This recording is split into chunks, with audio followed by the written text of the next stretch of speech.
ഇന്ന് ഞാൻ വന്നിരിക്കുന്നത് കൊല്ലം റാവിസ് ഹോട്ടലിലെ ഷെഫ് സുരേഷ് പിള്ള സാറിൻ്റെ മറ്റൊരു സൂപ്പർ റെസിപ്പിയായിട്ടാണ്. എല്ലാവർക്കും എൻ്റെ പുതിയൊരു വീഡിയോയിലേക്ക് സ്വാഗതം.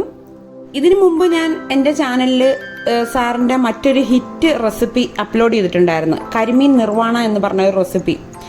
അത് ഞാൻ ഉണ്ടാക്കിയിട്ടും ഇപ്പോൾ രണ്ടാമത്തെ തവണ ഈ വേണാട് പാൽക്കൊഞ്ച് ട്രൈ ചെയ്തിട്ടും എനിക്ക് മനസ്സിലായ കുറച്ച് കാര്യങ്ങളുണ്ട്.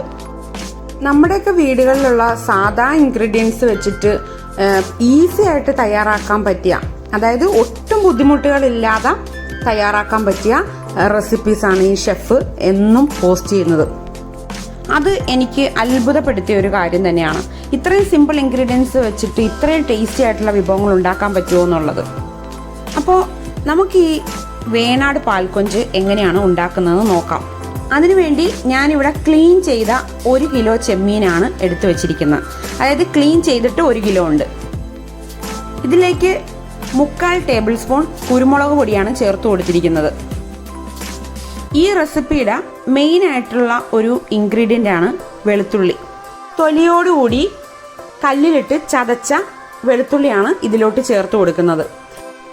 25 അല്ലി വെളുത്തുള്ളി എങ്കിലും ഈ 1 കിലോ ചെമ്മീന് ഞാൻ തോലോടുകൂടി ചതച്ച് ചേർത്ത് കൊടുക്കുന്നുണ്ട്. അപ്പോൾ അത് അത്രയും തന്നെ നിങ്ങൾ ചേർത്ത് കൊടുക്കണം, ഒട്ടും കൂടുതലല്ല. ഇനിയും നമ്മൾ ചേർത്ത് കൊടുക്കുന്നുണ്ട് വെളുത്തുള്ളി, ഞാൻ പറഞ്ഞു തരാം.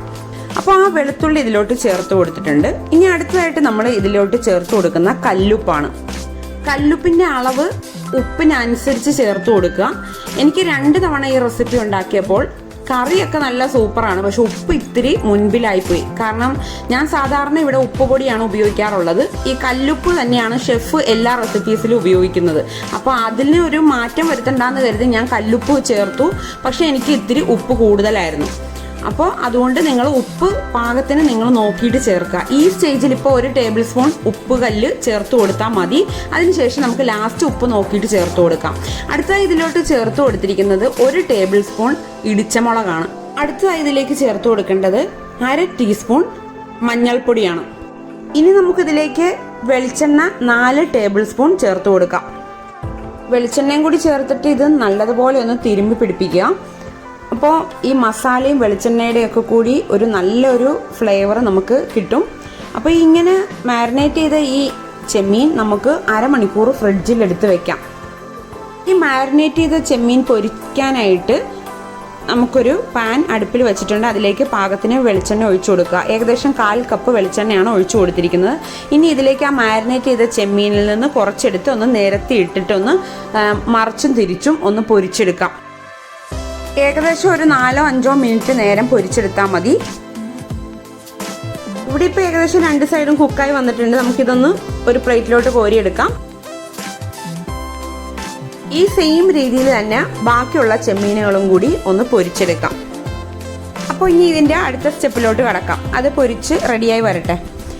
ഇവിടെ 1 കപ്പ് കട്ടി തേങ്ങാപ്പാൽ എടുത്തു വെച്ചിട്ടുണ്ട്. നല്ല കട്ടിയിലുള്ള തേങ്ങാപ്പാലായിരിക്കണം.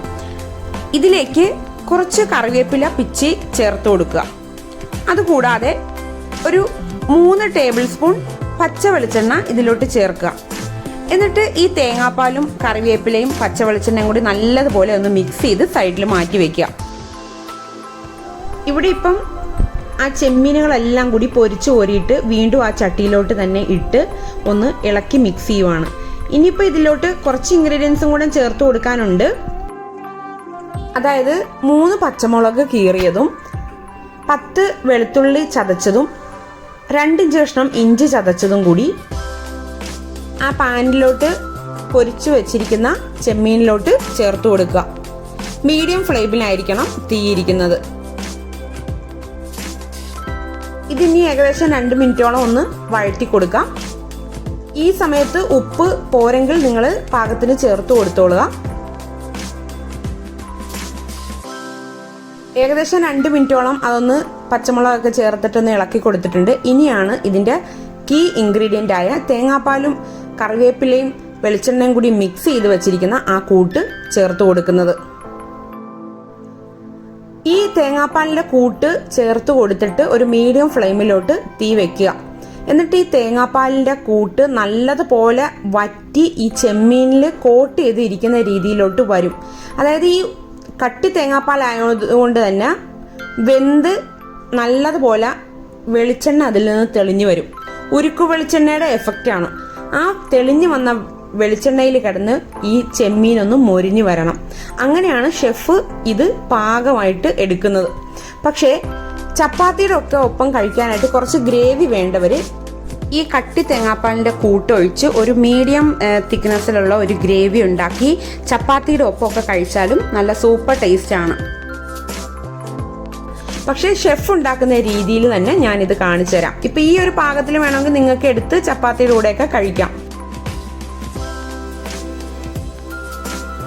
ഇവിടെ ഇപ്പൊ കൂടുതൽ ചെമ്മീൻ ഉള്ളത് കൊണ്ട് ഞാൻ കുറച്ച് ഗ്രേവി പോലെ ഈ ഒരു സ്റ്റേജിൽ ഞാൻ കുറച്ചെടുത്ത് മാറ്റുവാണ്. ഇതിപ്പോൾ ഞാൻ എൻ്റെ ഹസ്ബൻഡിൻ്റെ വീട്ടിൽ വന്നിരിക്കുവാണ്. ആ സമയത്ത് എല്ലാവരും കൂടി ഉള്ളത് കൊണ്ട് ഞാൻ കുറച്ചൊരു ഗ്രേവി പോലെ വേണ്ടവർക്ക് അതിൽ നിന്ന് കുറച്ചെടുത്ത് മാറ്റി.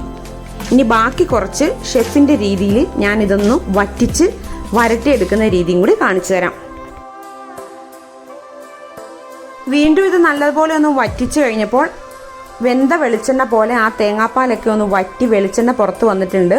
ഇതിൽ കിടന്ന് ഇത് നല്ലപോലെ ഒന്ന് മൊരിഞ്ഞു വരണം. ഇപ്പം ഇവിടെ ഇത് പാകമായിട്ടുണ്ട്. നമുക്കിതൊരു സെർവിങ് പ്ലേറ്റിലോട്ട് മാറ്റാം. ഇപ്പം എന്താ നിങ്ങൾ കണ്ടാൽ അറിയാം, നല്ല പോലെ ഈ ചെമ്മീനിൽ മസാലയൊക്കെ കോട്ട് ചെയ്തിരിപ്പുണ്ട്. നല്ല ടേസ്റ്റി ആയിട്ടുള്ള ഒരു പ്രിപ്പറേഷനാണ്. എല്ലാവരും ഇതൊന്ന് ട്രൈ ചെയ്ത് നോക്കണം. ഈസി ആയിട്ടുള്ള ഒരു റെസിപ്പി ആണല്ലോ. ചാറോട് കൂടിയിട്ടും നല്ല ടേസ്റ്റാണ് ഈ കറിക്ക്. അതുപോലെ തന്നെ കട്ടി തേങ്ങാപ്പാൽ തന്നെ നിങ്ങൾ എടുക്കണം, അത് പ്രത്യേകം ശ്രദ്ധിക്കണം. ഇനിയും ഷെഫിൻ്റെ ഒരുപാട് റെസിപ്പീസ് ഉണ്ട് ഇതേപോലെ സിമ്പിൾ ആയിട്ടുള്ള ടേസ്റ്റി ആയിട്ടുള്ള റെസിപ്പീസ്. സമയം പോലെയൊക്കെ ഞാൻ ചെയ്ത് കാണിച്ചു തരാം. ഇതേ രീതിയിൽ തന്നെ ഞാൻ ചിക്കൻ വെച്ച് ഒന്ന് ഉണ്ടാക്കി നോക്കി. നല്ല ടേസ്റ്റ് ആയിരുന്നു. ഇതെന്തായാലും എല്ലാവരും ഒന്ന് ട്രൈ ചെയ്ത് നോക്കണം. സിമ്പിൾ റെസിപ്പിയാണ്. അപ്പോൾ ഈ വീഡിയോ നിങ്ങൾക്ക് ഇഷ്ടപ്പെട്ടുവെങ്കിൽ ഒന്ന് ലൈക്ക് ചെയ്യുക. ചാനൽ സബ്സ്ക്രൈബ് ചെയ്യാത്തവർ ആരെങ്കിലും ഉണ്ടെങ്കിൽ സബ്സ്ക്രൈബ് ചെയ്യുകയും കൂടി ചെയ്യുക. സബ്സ്ക്രൈബ് ചെയ്യുന്നതിനോടൊപ്പം തന്നെ തൊട്ടടുത്തുള്ള ബെല്ലൈക്കണിലും കൂടി ക്ലിക്ക് ചെയ്ത് ഓൾ എന്ന് പറഞ്ഞ ഓപ്ഷൻ ഇനേബിൾ ചെയ്തിട്ടാൽ മാത്രമേ ഞാൻ അപ്ലോഡ് ചെയ്യുന്ന എല്ലാ വീഡിയോസിൻ്റെ നോട്ടിഫിക്കേഷൻസ് നിങ്ങൾക്ക് ലഭിക്കുകയുള്ളൂ. മറ്റൊരു നല്ല റെസിപ്പി ആയിട്ട് നമുക്ക് അടുത്ത ദിവസം കാണാം. Thank you. ബൈ.